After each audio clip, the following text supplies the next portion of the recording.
How to use our new UI toolset for WordPress-based packages to manage your WordPress website with HyperCP easily. To use the WordPress toolset, log into your Hyper.Host control panel and click on the WordPress Tools section. You will then see a list of all the tools that will help you manage your WordPress packages easier, including 1.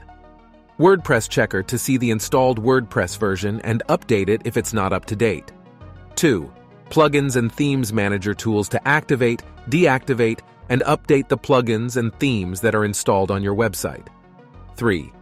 Add and Manage Users tool to create new users, assign them roles, and change their passwords. 4. Configuring Website Settings tool. You can change the site URL, title, and tagline from the Settings Manager. 5. Staging tool allows you to create a staging site for your website to test changes before you make them to your live website. 6. Running checksum reports allows you to run a checksum report on your website to check if the files on your website have been modified. The WordPress toolset is a powerful set of tools that can help you to manage your WordPress website more easily.